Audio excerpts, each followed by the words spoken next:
राधे कृष्णा प्रिय दर्शकों, स्वागत है एक बार फिर से आपका हमारे YouTube चैनल में। प्यारे दर्शकों, आज हम बताने वाले हैं कि कौन सी बेटियों को पा करके पिता धन्य हो जाते हैं। वो कुल, वो खानदान, वो परिवार, वो गांव सब धन्य हो जाता है और ऐसी बेटियों से पवित्र हो जाता है।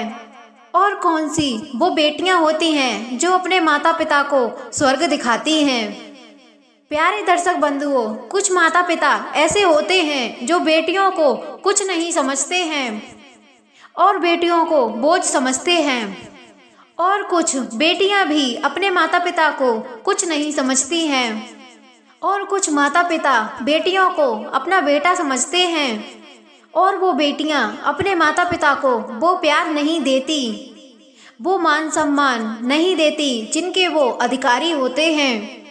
तो प्यारे दर्शक बंधुओं, आज हम आपको एक प्यारी कहानी सुनाने जा रहे हैं कि एक ऐसे पिता और एक ऐसी बेटी जिनकी कहानी धन्य है, जो अपने पिता को एक बेटे की तरह प्यार करने वाली हो और जो पिता अपनी बेटी को माँ की तरह प्यार करने वाला हो। एक ऐसी अलौकिक कथा मैं आपको सुनाने जा रही हूँ। उससे पहले आप सभी से निवेदन है कि जो भक्तगण हमारे इस चैनल पर नए आए हैं वो कृपया करके हमारे इस चैनल को सब्सक्राइब अवश्य कर लें और बेल आइकन भी ऑन कर दें, ताकि आपको सबसे पहले हमारी वीडियो मिल सके। तो आइए दर्शक बंधुओं, कहानी को प्रारंभ करते हैं। कहानी बहुत ही छोटी है। प्यारे दर्शक बंधुओं, जो वास्तव में अपनी बेटियों से प्रेम करते हैं या जो बेटियां अपने माता पिता से प्रेम करती हैं, वो एक बार इस कहानी को अवश्य सुन लें।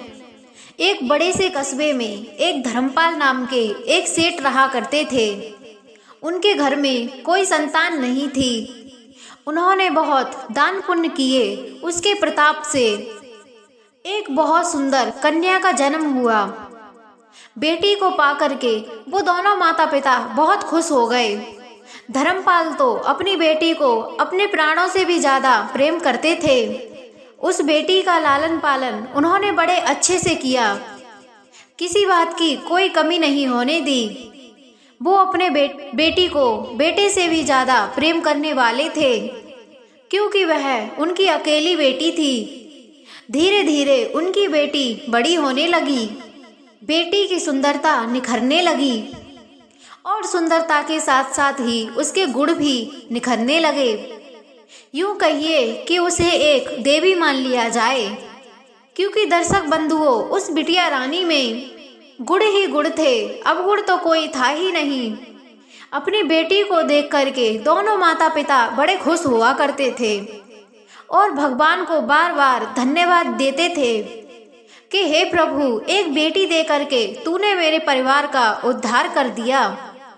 और उनकी बेटी भी उन दोनों से बहुत प्यार करती थी। धीरे धीरे उनकी बेटी बड़ी हो गई। अब उन्हें चिंता होने लगी कि हमारी बिटिया के अनुकूल हमें घर कहाँ मिलेगा।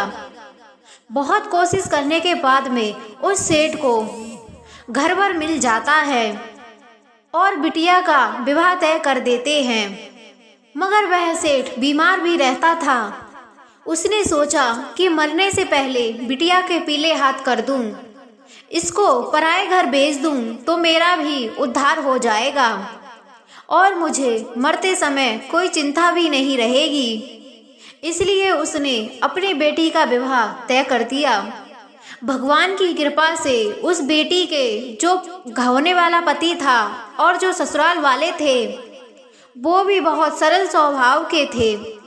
शादी होने से पहले उन्होंने सेठ को फोन करके अपने घर बुलाया, ना चाहते हुए भी सेठ, क्योंकि सेठ बीमार था, इसीलिए अपनी बेटी के होने वाले ससुराल में पहुंच गया।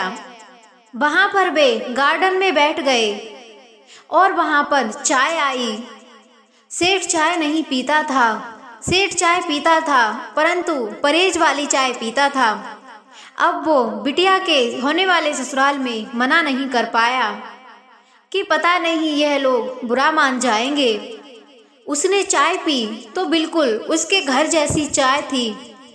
उसमें बिल्कुल भी मीठा नहीं था, अदरक वाली, इलायची वाली और उसमें तुलसी के भी पत्ते थे। चाय पीने के बाद वे लोग कुछ बातें करते रहे। उसके बाद भोजन पर गए तो भोजन भी वही जो उसके घर बनता था। उसमें सिर्फ हरी मिर्चों की सब्जी। उस सब्जी में लाल मिर्च नहीं थी, हरी मिर्च थी और चूल्हे की पानी वाली रोटियां थी। सेठ ये देखकर चकरा गया मगर बोला कुछ नहीं कि यहाँ तो मेरे घर जैसा खाया जाता है। भोजन करने के बाद अंत में उसे सौंफ वाला पानी मिला, जैसे कि उसे डॉक्टर ने बताया था और वह अपने घर पर पीता था। यह सब देख करके सेठ बहुत चौंक गया और अपने मन में सोचने लगा कि ये लोग भी क्या बिल्कुल हमारी तरह ही खाते पीते हैं। जब वो अपनी बेटी के ससुराल से लौटकर आने वाला था, फिर उस पर नहीं रुका गया। फिर उसने अपनी बेटी के होने वाले ससुर से पूछा, महाशय कि आपके घर में भी हमारे घर जैसा खाया जाता है? मेरा तो ये परहेज है, क्या आप सब लोग भी यही खाते हैं?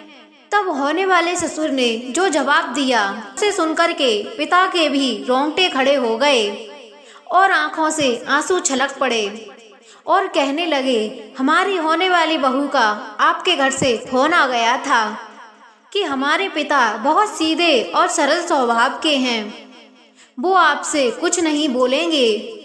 डॉक्टरों ने उन्हें ऐसे ऐसे खाने को बताया है, हो सके तो आप उनका ये परहेज बना करके रखना।